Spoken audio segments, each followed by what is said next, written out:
मैंने आपको बताया था कि सहज योग में जब आप पार हो जाते हैं तो क्या चीज हो जाती है, किस तरह से आप गुणातीत में उतरते हैं और गुणातीत में उतर के आप किस तरह से अपनी चेतना में चैतन्य लहरियों को देखते हैं और उनके द्वारा दूसरों का उद्धार करते हैं। यह गुणातीत का आशीर्वाद।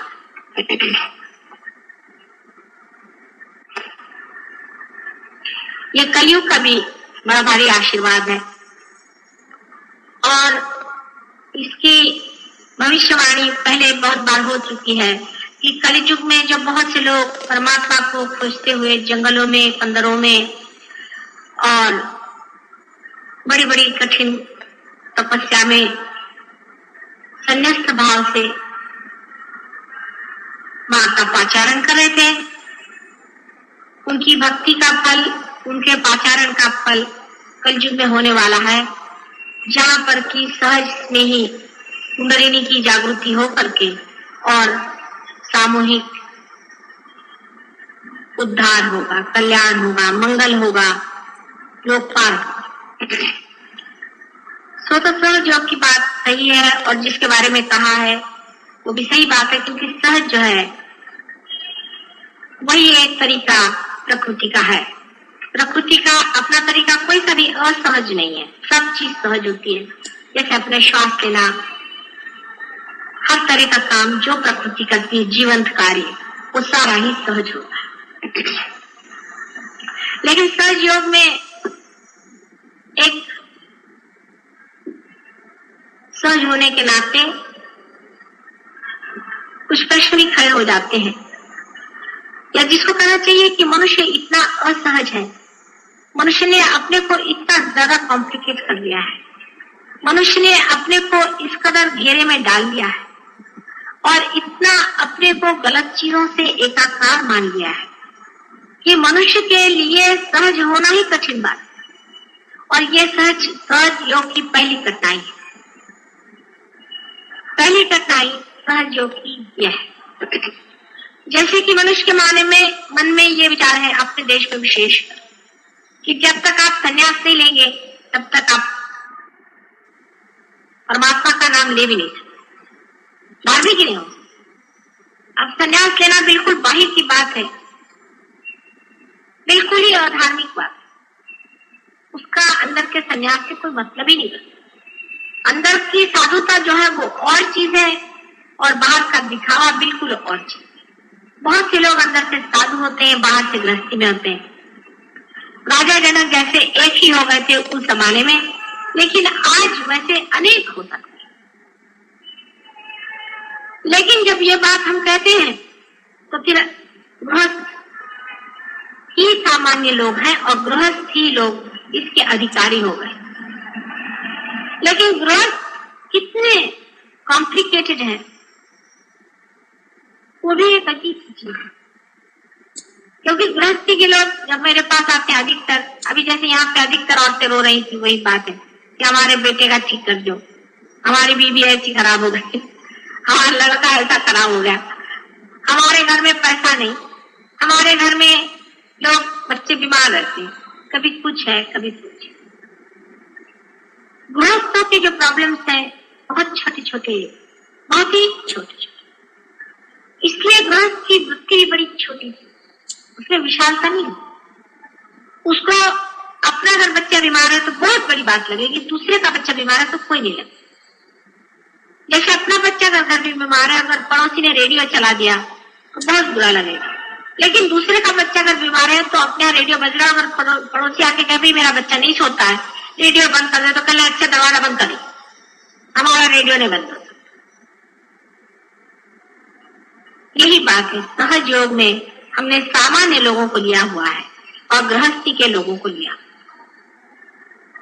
गृहस्थी के प्रश्नों की वजह से ही सहज योग धीरे धीरे 4 कदम आगे चलता है तो 3 कदम पीछे आता है, 5 कदम आगे बढ़ता है तो फिर 2 कदम पीछे आता है। एक आदमी सहज योग में समझ लीजिए पुरुष पार हो गया, दीदी नहीं, पुरुष पे पार हो गया, वो आधा अधूरा ही है, अभी लटकता हुआ वहां चिपक रहा है, उसकी बीवी उसको खींचेगी, अरे इसमें क्या रखा है, क्योंकि उसके दिमाग में ये बात आएगी कि मैं क्यों नहीं पार हूं, ये कौन होते पार होने वाले। मन में से दुष्टता है एक तरीके, तो उसको ही लगेगा मेरा पति होगा मैं क्यों नहीं, तो उसको सिखाएगी इसमें क्या रखा है ना बात कहोगे कि माँ ने कैसे जाना, माँ तो सबका जानती, फिर वो कहेगी कि इसमें क्या पढ़ने की जरूरत है, इसमें यह गड़बड़ है, उसमें ये घपला, उसमें। अब वो पति है, वो सोचता भाई ये तो मेरी बीवी है, मैंने मेरा इससे कोई विशेष संबंध है ही, जन्म का तो कोई संबंध होगा ही, तो जन्म जन्मांतर का कोई संबंध है ही, तो जब तक मेरी पत्नी इस चीज को नहीं मानती तो मैं इसको कैसे मानू। वैसे वो चाहे दूसरी औरत के साथ दौड़े, कोई हत्या नहीं, तो उसको हरी नहीं होगी, वो चाहे अपना पैसा किसी और खर्च करे, उसमें उसको हरी नहीं, और जो भी करना चाहे वो कर सकता है, लेकिन सहयोग में जब आता है तो वो अपनी पत्नी से बड़ा पक्का हो जाती है, ये बात नहीं, क्योंकि सहयोग आपको प्रेम सिखाता है, तो प्रेम सिखाने की वजह से वो अपनी बीवी के प्रति भी करुणामय हो जाता है, और बीवी के लिए भी सोच में रखता है, और बीवी जो है वो उल्टा बढ़ाती है पट्टी, तो सहयोग उचलता डावाडोल डावाडोल डावाडोल। जिनके सहारे हैं वो लोग हैं गृहस्थी, वो सब डावाडोल लोग हैं। ये बड़ी भारी सहयोग की विपदा। बार बार चित्त जो है छोटी चीज में उलझ जाता है, बहुत छोटी चीज में, भाई तुम क्यों नहीं आए, ओ मेरे पति का वो ऐसा था, उसकी बहन के फलाने का दिखाने का वो शादी ब्याह हुआ, मैं तो जाना ही, ठीक है जाओ, ये नहीं कि संसार के कोई कार्य को छोड़ेगा, लेकिन जो अपने अंदर से शक्ति आ रही है, जिसके सहारे हमें उठने का है, जो परम का कर्तव्य, उसको महत्वपूर्ण और सबसे ज्यादा जब तक आप महत्वपूर्ण और वही सब कुछ नहीं मानिएगा, तब तक आपका गृहस्थ नहीं ठीक होने वाला, आपको कुछ भी नहीं ठीक होने वाला। उसमें चाहे पत्नी रुकावट डाले, आप उसकी बात मत, कोई भी रुकावट डाले, आप उसको दो बात समझाइए, उसको कहिए ये गलत बात। अब देखिए सहज योग में आपने जाना है कि नाभि चक्र का बहुत स्थान है, जहाँ पे कि लक्ष्मी जी का वास। अगर आपकी पत्नी पर उनकी नाभि घर खराब होगी, आप कितनी भी कोशिश करेंगे, आपके घर में कभी पैसा रुक नहीं सकता, आपका पैसा सब बह जाएगा। लेकिन अगर आपकी पत्नी की नाभि ठीक होकर अगर वो भी पार हो जाए, आप भी पार हो जाए, तो आप पे संतोष आ जाएगा, घर में लक्ष्मी का राज्य आ जाएगा। लक्ष्मी का राज्य का मतलब बहुत पैसा आना ही नहीं होता, उसका संतोष, उसका आनंद, उसकी शोभा, उससे यश, उसका दान, उसका अभय। जैसे कोई बड़े घर की लड़की आई आपके यहाँ ब्याह का, बड़े घर की आई, तो आपने देखा सब ये तो अजीब है, समझ में नहीं आता, सवेरे 4 बजे उठ करके अपना घर नहीं साफ करती, कमरा नहीं साफ करती, सब ठीक से नहीं रखते, वो बड़े घर की लड़की, उसका बहुत सारे नौकर थे,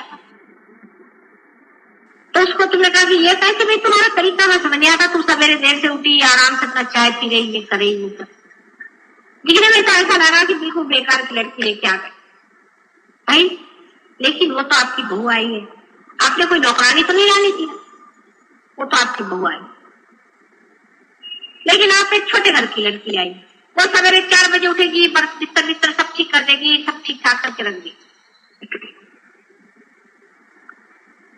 लेकिन आपके घर में अगर कल कोई नौकर आ जाए, तो आप देखिएगा कि जो बड़े घर की लड़की होगी, उसको दिल खोल करके एक अपनी चीज उठा के, अपनी सास होगी, उससे अगर कह दिया लेकिन तुम्हारी सर्विस में लीजिए, आप ले लीजिए। वो एक छोटे घर की लड़की आई, वो नौकरानी जैसे रहेगी, वो आपसे कहेगी छोटा घर बड़ा घर मेरा पैसों से नहीं होता, मेरा मतलब तबीयत की, इसको कभी गड़बड़ नहीं समझना, तबीयत की बात, तबीयत तो पैसे से नहीं होती, तबीयत राजा बना देते। और जो छोटे घर की लड़की आएगी, जिनके घर में दासत्व का स्वभाव है, रईस भी होते, बहुत से रईस भी दासत्व होते, वो आएगी तो वो क्या कहेगी, वो कहेगी अरे इसको देने की क्या जरूरत, अपनी सास से चीजें छुपाएगी, अपने बच्चों का खाना छुपा के रखेगी, कोई आएगा तो उसको खाने को नहीं देगी, इतना दिन के देगी। ये अंतर, ये बड़ा भारी अंतर पड़ जाता है। ये गृहस्थी की बात है। जब गृहस्थी आते हैं घर में उनके तरीके उसी छोटे घर के लड़की जैसे कभी कभी हो जाते। गृहस्थी में बड़प्पन आ जाए, हाँ, सोने में सुहागा। बड़े तबियत का आदमी आ जाए कि साफ कुछ भी हो जाए, दुनिया की चीज हो जाए, मैं तो सहयोग में बैठा हूँ और सहयोग में बैठू, तो उसके घर में लक्ष्मी तो आ ही जाएगी। उसमें तो सवाल ही होता है, उसका सारा घर ठीक हो जाएगा, उसके बाल बच्चे ठीक हो जाएंगे, उसका सब कुछ हो जाएगा, क्योंकि साक्षात परमात्मा ही उसके अंदर से चलेंगे। साक्षात आदिशक्ति की सारी शक्तियां उसमें चलेंगी। उसका कोई अंदाज है, उसका कोई तरीका